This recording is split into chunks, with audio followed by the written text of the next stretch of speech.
Pada bulan Mei 2026, sesuatu telah berlaku di tenggara Ukraine yang tidak dijangka sesiapa akan melihatnya begitu awal. Ia bukanlah satu pertempuran epik, bukan peluru berpandu jarak jauh. Ia adalah pengambil alihan semula sebuah kampung yang hampir tidak kelihatan di peta, dengan kurang daripada 200 orang, tanpa tembok, tanpa istana, tanpa tentera sendiri. Namun, kampung itu telah menahan Rusia selama lebih daripada 1,500 hari. Dan sekarang, buat pertama kalinya, Ukraine nampaknya telah berjaya mengubah keadaan sepenuhnya. Nama tempat itu ialah Mala-Tokmatka. Dan apa yang berlaku di sana mungkin merupakan petanda paling jelas bahawa serangan Rusia sedang goyah. Tetapi untuk memahami betapa pentingnya perkara ini, anda perlu tahu satu perkara. Mala-Tokmatka bukanlah kawasan strategik, ia besar. Ia menjadi strategik kerana ia terletak di laluan. Ia terletak hanya 1 kilometer dari Orikhiv dan 37 km dari bandar Zaporizhia. Sesiapa yang mengawal kampung ini membuka laluan terus untuk menekan salah satu wilayah paling penting di Ukraine. Sebab itulah Rusia sangat mahukan kawasan ini dan sebab itulah Ukraine tidak pernah membiarkannya lepas. Dan apabila anda faham sebabnya, anda mula melihat betapa tempat ini berbeza daripada segala yang telah dihasilkan oleh perang setakat ini. Sebab pertama adalah medannya. Kampung ini hampir sepenuhnya dikelilingi oleh kawasan tanah tinggi. Ini bermakna para pembela Ukraine dapat melihat segala-galanya. Apa-apa pergerakan tentera, mana-mana konvoi kenderaan berperisai yang mendekat akan dikesan sebelum sampai dekat. Tiada sebarang kejutan. Tiada serangan yang tidak dijangka. Askar-askar dari Brigade Mekanis ke-118 tahu dengan tepat apa yang akan datang, dari mana ia datang, dan bila ia akan datang. Sebab kedua adalah tactical. Orang Ukraine telah mengubah kampung yang musnah itu menjadi sebuah kubu pertahanan. Rumah-rumah yang ditinggalkan telah dijadikan bunker. Di mana dahulunya terdapat ruang tamu, kini terdapat posisi menembak. Lorong-lorong sempit telah menjadi perangkap. Ladang-ladang di sekeliling telah dipasang periuk api, memaksa tentera Rusia untuk mara melalui laluan yang sama berulang kali. Laluan-laluan ini sudah dihafal oleh tentera Ukraine.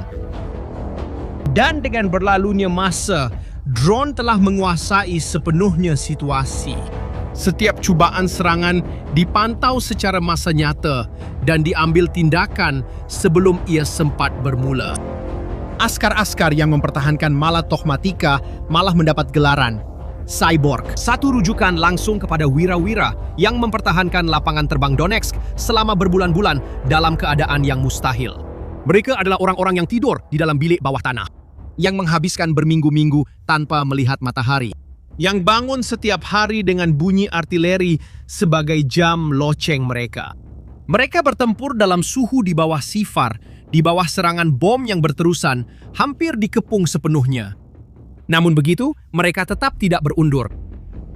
Untuk setiap serangan Rusia yang datang, ada seorang Ukraine di seberang sana yang sudah tahu ia akan datang. Sukar untuk membayangkan bagaimana rasanya itu dalam kehidupan seharian. Tetapi inilah jenis ketahanan yang sedang menahan apa yang dipanggil tentera kedua terbesar di dunia. Sehinggakan Brigade ke-118 menerima pengiktirafan rasmi daripada buku rekod Ukraine kerana mempertahankan kedudukan barisan hadapan paling lama sepanjang perang ini. Tetapi Rusia tidak berputus asa. Pada tahun 2025, selepas berbulan-bulan kegagalan berulang di sepanjang barisan hadapan, kerajaan Rusia memutuskan sudah tiba masanya untuk menamatkan semuanya sekaligus. Arahan itu datang dari atas. Terus marah, rebut wilayah, tunjukkan hasil. Dan Mala-Tokmatka juga ada dalam senarai. Pada bulan Oktober 2025, Rusia mencuba lagi, kali ini habis-habisan. Pada pagi Oktober itu, ufuk diliputi debu dan asap.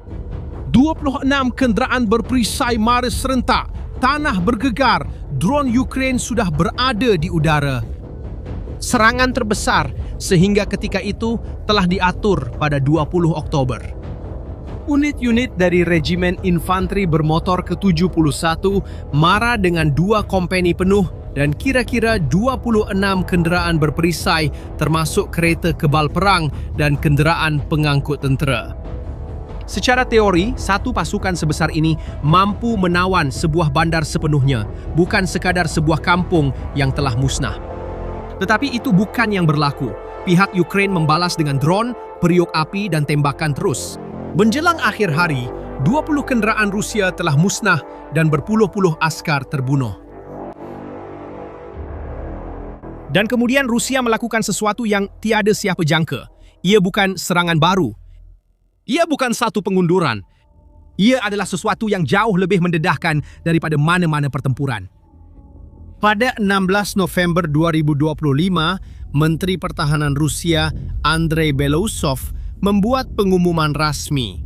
Malatokhmatika telah ditawan sepenuhnya. Kremlin meraihkan para jeneral diberi ucapan tahniah. Media kerajaan melaporkan ini sebagai satu kemenangan besar. Beberapa hari kemudian, saluran tentera Rusia sendiri kembali melaporkan pertempuran sengit di kawasan itu. Percanggahan itu begitu ketara sehingga menjadi bahan jenaka. Siapa yang menguasai Malatokhmatika, menguasai dunia. Ia menjadi salah satu meme yang paling banyak dikongsi dalam kalangan mereka yang mengikuti perang. Seorang propagandis Rusia bernama Boris Rozin menghabiskan berbulan-bulan mengumumkan kemajuan di kampung itu yang sebenarnya tidak pernah berlaku. Dan kompilasi ucapan-ucapannya telah tersebar ke seluruh dunia. Di arah Zaporizhia terdapat pertempuran berhampiran Lobkove, Stepove dan di sempadan Malatokhmatika. Pertempuran juga berterusan di sempadan Malatokhmatika. Pertempuran berterusan di sempadan Malatokhmatika. Terdapat kemajuan kecil di Malatokhmatika. Pasukan kita telah membuat kemajuan kecil di tenggara Malatokhmatika. Situasi ini telah sampai ke tahap di mana universiti Rusia mula mengancam pelajar dengan pemusiran kerana secara terbuka mengejek episod tersebut. Fikirkan tentang ini sejenak.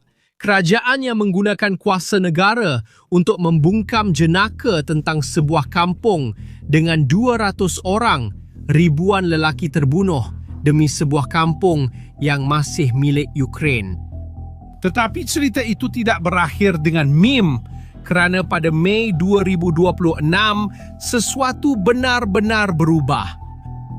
Institut untuk Kajian Perang, sebuah organisasi Amerika yang terkenal dalam analisis ketenteraan, mengesahkan bahawa pasukan Ukraine mungkin telah mengambil semula kawalan sepenuhnya ke atas Malatokhmatika. Rakaman dengan lokasi yang telah disahkan menunjukkan kemarahan Ukraine di selatan kampung itu. Penganalisis ketenteraan Konstantin Machovets berkata secara terus terang, Ukraine telah menawan semula tempat itu. Tetapi apa yang didedahkan ini jauh melangkaui sebuah kampung. Lihat.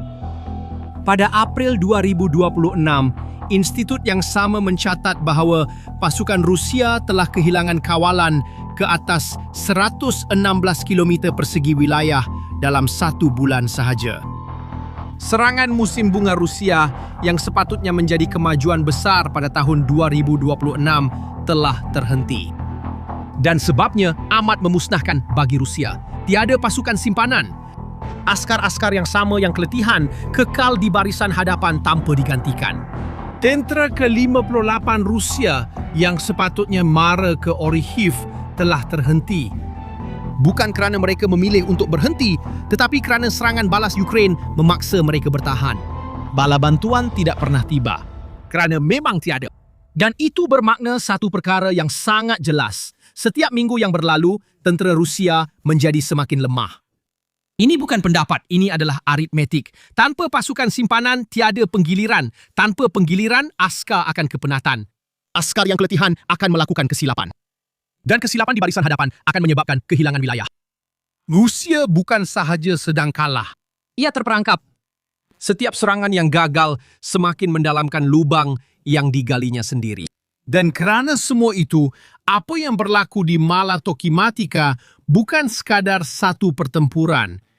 Ia adalah kekalahan yang paling simbolik dan paling mendedahkan. Tetapi ia mendedahkan seluruh peperangan. Kepungan itu berlangsung lebih daripada 1,500 hari. Lebih lama daripada kepungan Carthage oleh orang Rom. Lebih lama daripada kepungan besar Gibraltar. Lebih lama daripada kepungan Leningrad. Semua ini hanya untuk sebuah kampung seluas 3 km persegi, tanpa tembok, tanpa kubu, tanpa tentera sendiri. Napoleon menemui kejatuhannya di Waterloo. Hitler menemui kejatuhannya di Stalingrad. Putin menemui kejatuhannya di Mala Tokimatika. Ini bukan sekedar kekalahan ketenteraan, ia adalah kejatuhan naratif yang telah bertahan selama beberapa dekad. Selama bertahun-tahun, seluruh dunia takut kepada tentera Rusia, Kepada kereta kebalnya, peluru berpandunya, dan saiznya. ketakutan itu dibina melalui perarakan tentera, ucapan dan ancaman. Tetapi Mala Tokimatika telah menunjukkan apa yang tersembunyi di sebalik semua itu. Tentera yang tidak mampu menawan sebuah kampung yang telah musnah. Yang menipu rakyatnya sendiri, yang tidak mempunyai simpanan untuk menyokong satu serangan yang sedang hancur perlahan-lahan dari dalam setiap hari yang berlalu.